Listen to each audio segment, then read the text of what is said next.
So my journey into medicine has been quite a long one. Um, so briefly, when I was 16, I actually did a BTEC in aviation, which is like too narrow of a field because I wanted an entirely different career path. And then when I was 18, I realized it didn't work out. So I took a gap year, and then to sort of decide what I wanted to do again. And then when I was 19, I decided, okay, I'm gonna go back and do A levels that I never did. Did our A levels. I passed, but not good grades at all. So then I went into uni to do biomed because I still wasn't sure what I wanted to do. And then somewhere in doing biomed, I realized that medicine was kind of the only thing. Like, it just gradually became the only thing I wanted to do. And applied in my final year. So last year, this time last year. And now I'm first year at Brighton and Sussex Medical School. Yeah, so it sounds you didn't originally have the idea of always wanting to be a doctor. No, no. So obviously, throughout your first degree, that's probably when the idea stemmed of basically a career as a medic. So in the beginning, like, did you do any voluntary work, or how did you aid your application? I did. So in that gap year I mentioned when I was 18, I volunteered in my local hospital. I just sort of got the idea, and it piqued my interest, and I just liked the sound of it. And working in there, I found that I really liked working in like a hospital environment. I just thought it was really nice, and I loved volunteering there. Like, talking to, I mean, all I did was I fed people that couldn't feed themselves, and I spoke to patients on a ward, and it was just seeing how lonely they were, and like just me going up to chat to them for 10 minutes, like how much that brightened their day. Like, it really like made a difference for me because I before then I never really even been in a hospital, even myself as a patient, so never really knew what life in a hospital was like, really. Yeah. So obviously you sat the, if I'm correct, the BMAT admissions test for I did, and the Brighton. UCAT, yes. So how did you find the BMAT compared to the UCAT? Because I guess the BMAT is only for selective universities compared to the UCAT. Yeah. um so to tell a bit about it, only planned to sit the UCAT. So I sat that first, I think July last year, I believe. And I my score was okay. It was average. But back then I thought, wow, like that's an okay score. And then a couple of months down the line, I realized, no, this is just an average score. That's not good enough. Especially not for graduates. I learned at multiple unis that for graduates they want even higher because they Yeah. expect from you, which sucked, by the way. Um, yeah, so I learned that, and then I thought, oh, I'm a bit screwed. Let's go sit the BMAT, because I looked into the GAMSAT as well, and I'm sorry, it's £300 or something, and like five Yeah. hours. I was like, no, I'm not putting myself through that. So I was like, okay, BMAT it is. And I personally actually found the UCAT easier, which is an unpopular opinion I've learned, only because I actually quite liked the sort of decision-making questions that the UCAT had. Like, I found myself quite good at those. Whereas on the BMAT, where most people find sort of the section 2, so the science and the math section, like, quite easy because we're science students, I actually found that quite difficult. Because while it was called GCSE based knowledge, the way they asked it was nothing GCSE about it, and I don't know. I just found the BMAT quite a bit harder personally, and I'm no good at writing essays, so yeah. Yeah, I think there's the UCAT's the broad, like, you can get into almost any medical school with the UK CAT. Sorry, Yes. Yeah. Most. Yeah. with the GAMSAT is very selective. However, again with the BMAT, hence the skyrocketing scores over the past few Sure. years. I know Yeah. with some undergraduate degrees, they're asking for like a cut off of 3,000 now on the Oh UCAT. my god, that's It insane. For context, I got in my UCAT last year, I got 2,440, yeah. which was the average of pretty much the average of last year.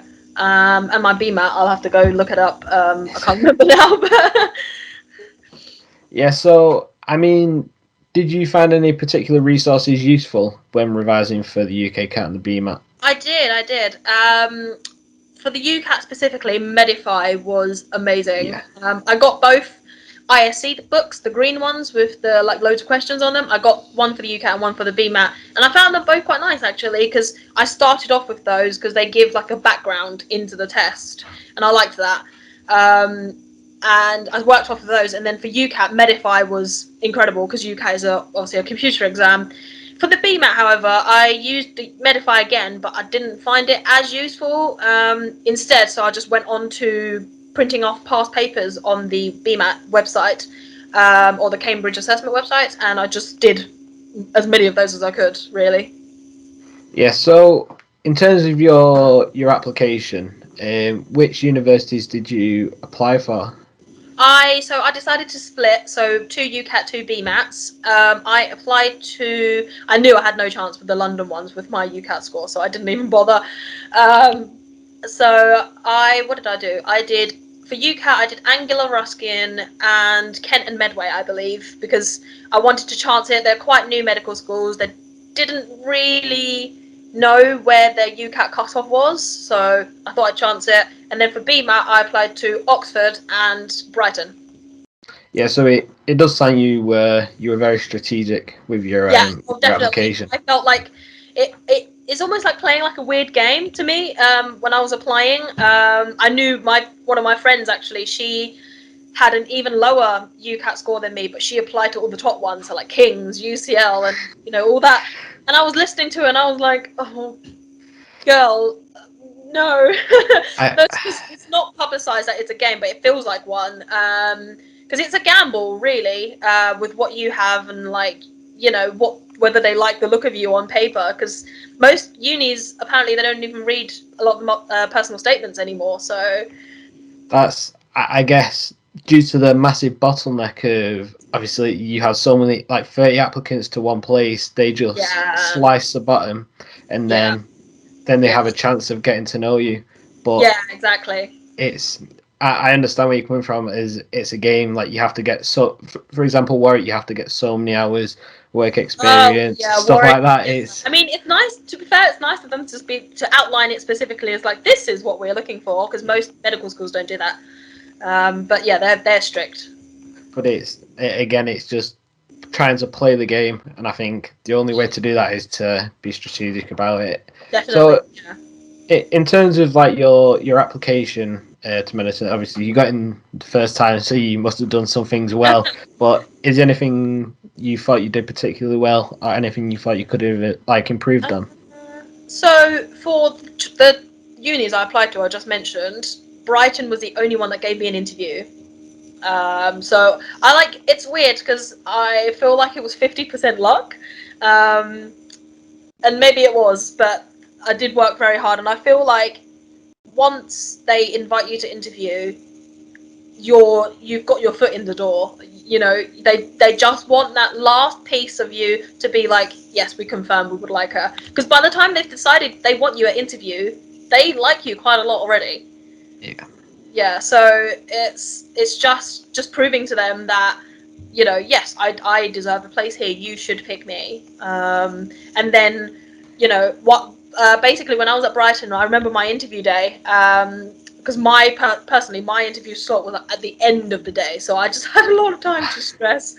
And one of the guys from admissions actually came out and like did a small talk in the lecture theatre, and he was like, oh, to make some people feel good, like the people that score the highest in our interview, they actually get the phone call the same day, and that's like one of the strategies they have to make people feel special and make people choose them. So they've chosen you already, and then they want people to choose them back. So it's kind of both really, and you just got to prove it to them that you do deserve a place there, really.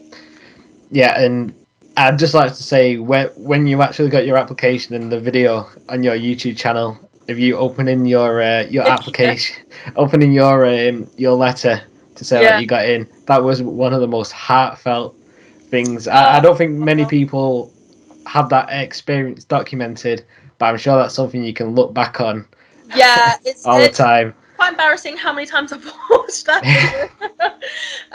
No, it was genuinely. It's so weird to say that something so nice happened to me in this year, like where it's been so quite severe in a lot of ways. But no, that feeling is, I can't compare it to anything else. Because I think looking back, I think I thought I didn't get it. I walked out of that interview and I was like, I really don't know what to think. I feel like they really lied to me, but at the same time, I feel I might. I knew I would either just make it or I just wouldn't. And lo and behold, I got in. But I later on I emailed the admissions office and said, "Can I have my points and my scores from the interview?" And it was like this point to get in, and I got that point, if that makes sense. So I literally Yeah. like just made the pass mark, and that really doesn't help with the whole imposter syndrome thing.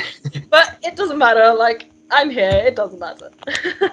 Yeah, so just going back to the interview stage, how did you how did you find the MMU style of interviews? I liked it. Personally, at Brighton, they were lovely. Like, the interviewers were nice. The sort of everybody was very, very nice. I personally had, I have had an MMI interview before I did my undergrad at another medical school, which I'm not sure I should mention the name of, that I did not have a good experience at. So there was a part of me that was a little bit terrified, but Brighton themselves were so lovely. So anyone that wants to go to Brighton, don't stress too much about it.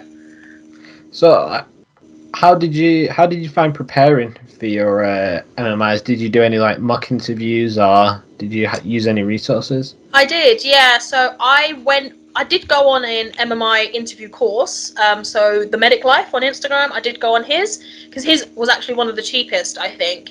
And I did enjoy it because he obviously he himself is a doctor, and he had fellow doctors, or there was a dentist there and that medical student friends that came to help, and they were like our interviewers of the day. So that was quite helpful. I personally at home didn't do any mock interviews.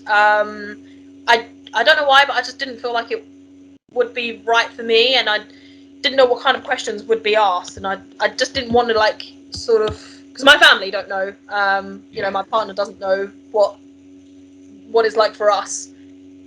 Um, so yeah, I didn't really do much at home. I think I've frozen. I don't know why. Yeah. Never mind. Um, oh, Yeah, so I guess now looking back at your MMI panel at your panels that you sat, do you feel you had any certain panels that were like to your strengths or certain panels that were to your weaknesses? Like how did they? Because I know different universities like to ask different questions. yes. Obviously, you've probably signed a non-disclosure, so I'm not pressuring you to Yeah, tell I me any tell questions. you what But questions I got. I mean, there were sort of the general categories of like role play, previous experience, personal statements, that sort of thing. Uh, I Yeah, I mean, I probably my weakness would probably be a role play one, just because in general they're kind of awkward. And I did have one in one of the two MMIs I've had, and I don't think it was great for me. I really don't. So yeah, I personally did prefer if they talked about my experience, because I spent a lot of time on my personal statements. So I really got in touch with the experiences that I had and what they meant to me and how they helped me. So yeah, perfect. So looking back now, obviously you've successfully got into med school now. You've been there for a couple of months. mhm. Is there anything you wish you would have known before you began your degree? I do, because I think about this a lot. Because I've just finished my exam for term one, so I think about this a lot. At med school, we are used, so before med school we are used to A levels or whatever, they leave you alone. to give you time to revise for your exam.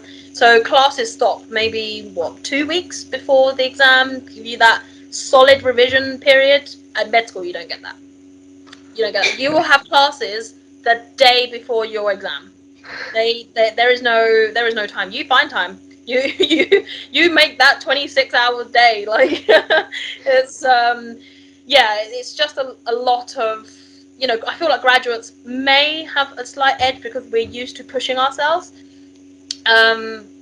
or maybe not, but it's all about just finding time for yourself, or figuring out what you need to do for your amount of work, how long or how much you want to work, and how you want to work.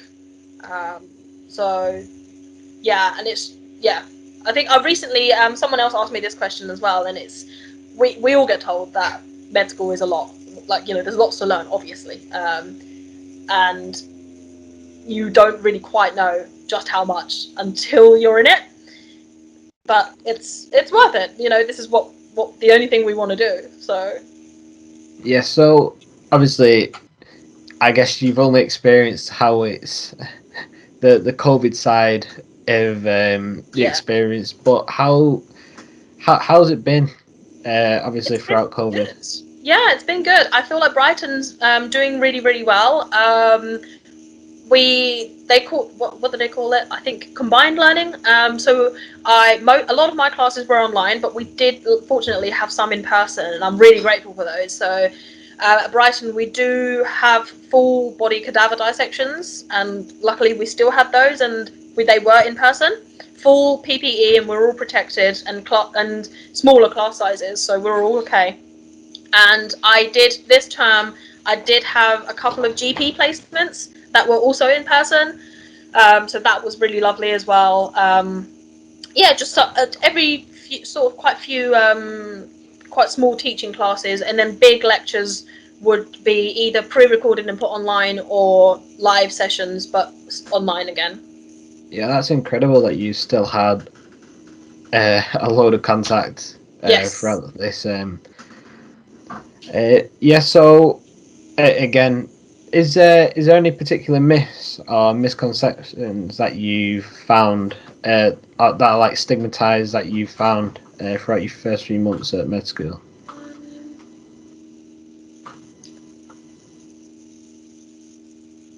I think, I don't know if that's maybe a myth, but it might be more of a stereotype that, as people that want to be doctors or healthcare professionals, people are automatically okay with sort of maybe needles or blood or something like that. In our heads, it's, for a lot of us, it's like, oh, that's a given. Like, that's literally the rest of your career. But, because we have to go through occupational health before we're able to go on placements. So, from there, I learned that no, not everyone's okay with needles. Not everyone's okay with talking about how their injection feels after they've had a hepatitis B vaccination. No, not everyone's okay with that, and I think it's just sort of part of it. You sort of prepare it for your interview, but take it with you as well, in terms of just be more empathetic and understanding, and don't take ourselves, too much of ourselves. If you have strong opinions, just don't think that that's going to be the same everywhere else. Although I would like to add that I'm surprised as a grad how together everyone is, because as a graduate, personally, I could not tell you half my class names. In my old graduate class, I could not tell you. But here in medicine, everyone knows everyone. Even me, I don't live on campus, but I know a lot of people, and it's nice. It feels like a family because you're all in this together. You're all doing exactly the same thing. Yeah. There's no one, with biomedical science, some people, oh, I might want to work in a lab. I might go to research. It's not like that here. Yeah, I guess that was going to be my next few set of questions. Of you've come from a biomed degree, you understand the competitiveness of when you get set an assignment, you want to be hitting that 70 or above every time, because ultimately that goes towards your final grade. Mm-hmm. I've found, speaking to different people, that med school is totally different. You just have to hit that pass mark. Obviously, you're not aiming for a pass, but you at least want to hit that pass mark. Is the competitiveness different? Obviously, you might have experienced that at a biomed level compared to the medicine degree. I feel like every single medic is at least quite competitive. Whether they show it or not, I feel like every single medic is competitive on many aspects. Competitiveness is there, but it's not quite the same as, say, A levels, for example. That's the thing with. I'm sure other people have said this as well. That's the thing with sort of pre-med and then med school, is that at pre-med you have to be hitting those A's, those 70%, 80%. Here it's you're already here. You don't have to be a straight A anymore, and don't feel awful if you're not a straight A student. I've never ever been a straight A student. For context, I got triple C in my A levels. I did biology, chemistry, and psychology, and I got C in all of them. So coming here, it has been like, oh, like there are these people that have gotten like A stars all their life. It's not about that. We're in the same place. Like our grades doesn't say what kind of person we are, what kind of doctor we're going to be. So it's just, what you work hard, because here you are studying for a lifetime. Before med school, you revise for an exam, and then after the exam, you think to yourself, oh, okay, I'm done. I can forget about it now. But no, here we're learning for a lifetime. We're learning to save lives. So it's not like, oh, I've just done an exam, so let's just forget about phagocytosis for a while. Yeah. Yeah, so would you say it's, just to summarize, it's a different type of competitive, like you're still all working together, yet there's obviously, you guys have been fighting all your life to get that spot, so Yeah. that competitiveness will still be there. When, for example, in a biomed degree, you're almost fighting for that 70%, as if everybody scores 70%, then that's going to have to be dropped down for the few people that actually get the first.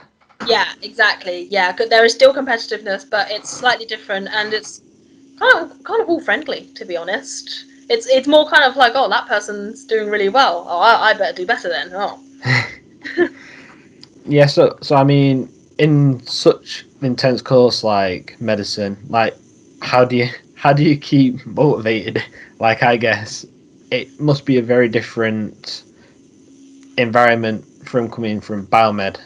That makes sense. Yes, no, the work ethic's definitely different. I thought I could take what I learned from my biomed degree in terms of the way I learn and the way I learn off lectures, and I thought I could apply it straight to this. That is wrong. 5 weeks in to this first term, I realised that my old method did not work. So I had to quickly change it up. You just have to keep trying different things. You're gonna do it wrong, and like that's okay. For motivation, I do loads of different things.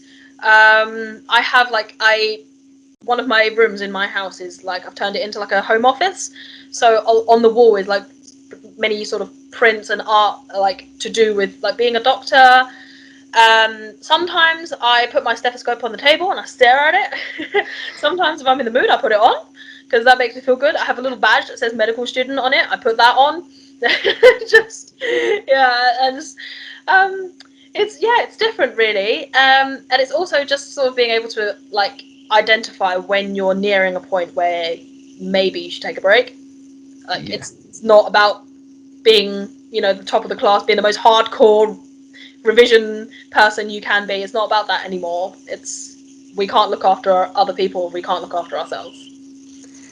Yeah, so I guess you've just partly answered one of my next I'm questions, sorry. but is so like how do you find time for, or how do you like to plan for rest or self care? Obviously, there's such a high workload. Is there still time for extracurriculars or any sports that you may do?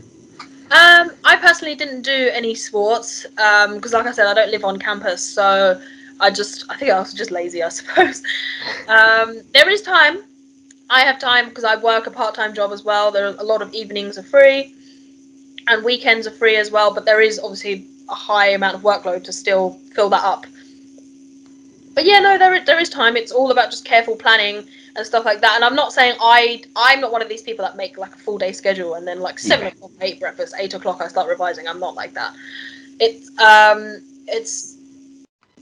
I don't know. It's just sort of finding that balance between like you have to know yourself and how you work. Because I'm not one of these people that can sit there for 6 hours straight without, no break or no food or anything like that. I personally can't concentrate if I don't eat. So yeah, it's just, personally, I'm not too rigid with my scheduling. It's just sort of, today I would like to get these done. And sometimes, okay, I didn't get to finish all the lectures I wanted to do, and then you beat yourself up for it. But then tomorrow you're like, okay, like do better. Yeah, I guess just to touch a bit more on your part-time job, obviously, most graduate students now do have a part-time job, and Yes. it just gives you, as you probably understand, a lot more freedom to do what you want to do. Yeah. So, how have you found like managing your time with work and obviously med school? Do you feel like sometimes it becomes a bit more overwhelming, or have Sometimes. you planned that? Yeah, sometimes I'm quite fortunate. My job is a 0 hour contract, so it's super That's flexible. perfect. Yeah. I can just tell them I can't do, next Wednesday or this time, that sort of thing. So that's quite good. It has been. I've learned that from this first term that I probably worked like with my part-time job too much, and next term I'm gonna tone it down. But it's hard as a graduate because I'm on an undergraduate program. I have to partly self-fund my way through it, so I can't be relaxed and not work at all. So yeah, Yeah. So you're on the five yeah, year course. Yeah. yeah, Perfect. Yeah. I mean, this was one of the misconceptions I had of the amount of graduates that actually go on to do a yeah, 5 year course. Like, yeah, there's a few people I spoke to, like Kenji, Lorraine. Like, I was really surprised that this is an actual viable option of funding yeah. yourself and obviously studying at the same time.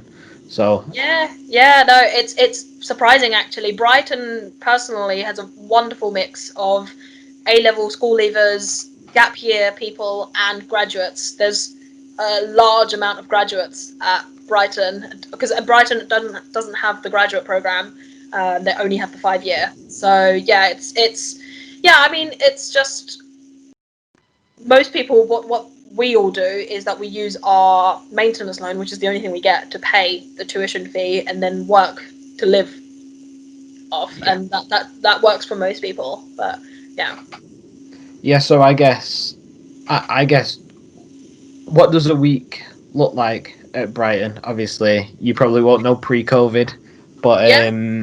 I will show you if it shows up on the camera what a typical calendar of mine looks like. Let's have a look. A week.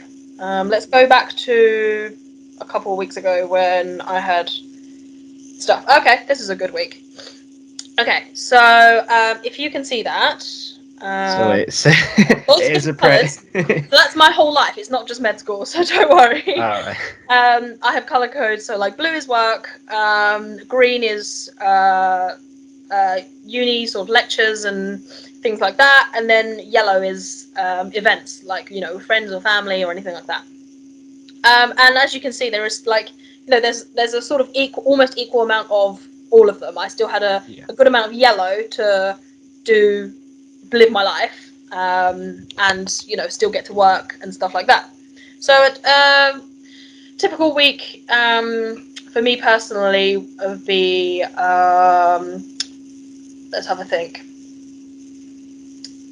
So normally I'd start off Monday. For me is quite a relaxing day in terms of med school because didn't have lectures on Monday. I do or did have pre-recorded lectures to watch every single day, and normally there'd be about two or three. So at some point during the day, I will watch those and make notes on those. Tuesdays at Brighton for year ones is the clinical day. So in the morning, we always have what we call a facilitating group session. So there's a small group of us discussing, taking patient histories, like communication skills, things like that. And then the afternoon would be clinical rotations. So it would be things like GP placement or history taking workshop or technical skills workshop where we sort of learn how to make like a sterile field and like put gloves on and things like that. There's loads of different ones. Um, So that's Tuesday, probably my favourite day of the week. Wednesday at Brighton, it's always a half day because they like to give Wednesday afternoon to people that wants to do sports and things like that. So Wednesday morning, there's normally a bunch of lectures. Thursday, lectures again, and then maybe something in the afternoon. Thursdays was always the dissection room days if we had them. So Thursday afternoon, we'd have dissection. And then Friday, sometimes there might be a live lecture to watch. Sometimes there might be a workshop on histology, for example. Yeah, but every single day had pre-recorded lectures, so there was loads to do. Yeah, so just to go back to talking about your lectures, are they more summarizations and then it's more directed study, or is it everything is covered in the lectures? It's everything is covered in the lectures at Brighton. Yeah, that's everything they want you to know about for the exam is in the lecture. Some lecturers at Brighton, there's one of them who the things that is like additional content, but we don't need to know for the exam. He will put the slides in a different color, so that lets us know that yeah, it's nice to know, but we don't need to memorize it for the exam. Yeah, so I guess one of the finals is what's your vision going into the future? As in what specialty I want to do. Yeah, so what specialty are you planning to go into? Hospital, GP, or like research? Or? For me, I think I really do like a hospital environment, so I thinking about that. I do love the idea of surgery, but we'll have to see how that goes in terms of sort of family life balance and stuff like that. But yeah, right now I'd say what interests me the most is probably either sort of A&E or like trauma surgery or pediatric surgery. Yeah, I guess it will progress as you Yeah, progress throughout yeah, you most likely will end up finding your niche if yeah. that's like. So I guess for future medical students that are watching this video, are there any golden pieces of advice you'd give somebody going through the application progress? I Mm, guess even better, people that have just started out on their first few days. yeah. Um, don't give up. I know that probably a lot of people say that, and it's so hard. It really is. I think the couple of months in my application process was probably the hardest, and waiting to hear back after the interview for 3 months was absolutely torture. But like you said, you saw the video of my reaction, and it's worth it. It really is. If this is what you want to do, you'll know if it's not. You'll know when, because if you're waiting and your thought process is, like, could be, could not be. We'll see how it goes.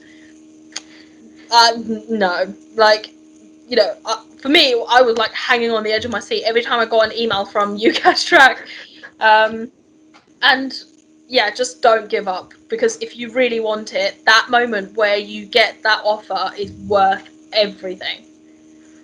Yeah, I guess it shows in colours of the fact that you're willing to do whatever it takes. You're willing to work a part-time job to fund yourself, Yeah. etc.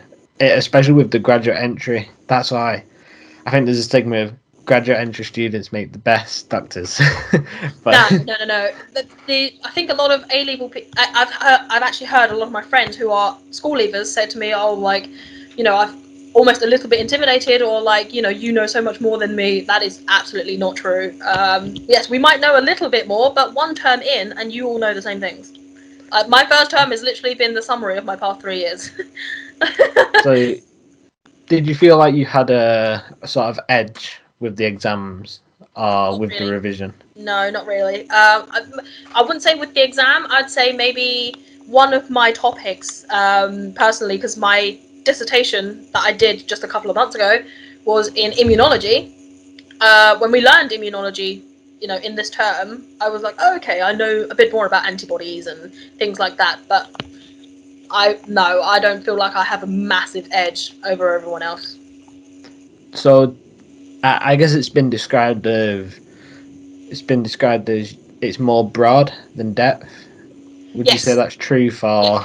for for Brighton, yeah. Yes, because I think especially with biomed, we're so used to looking so in depth at something like, you know, a tiny receptor on a tiny cell that, you know, makes the whole body goes nuts. Like it's not like that at medicine. It's literally the more you know, the better. I mean, yeah, like know about it, but eventually there comes a point where no one's ever going to ask you where's the I band in the muscle contraction, if you know what. Yeah. So yeah, I guess you've answered all my questions. So again, I'd just like to say a massive thank you for taking the time out of your evening to come speak to me Oh, today. no, sorry I Very was much late. I'm appreciated. sorry. No, It no, went it's very well. totally fine. So I guess just finally, like, where can our viewers find you online or get into contact with you if you have any questions? Just my Instagram, the Starry-Eyed Medic. You can feel free to type it in somewhere. Yeah. Yeah, actually get a lot of people every now and then message me for advice and, you know, questions and stuff like that. I'm always more than happy to answer them because I was in your shoes just this time last year. Yeah, so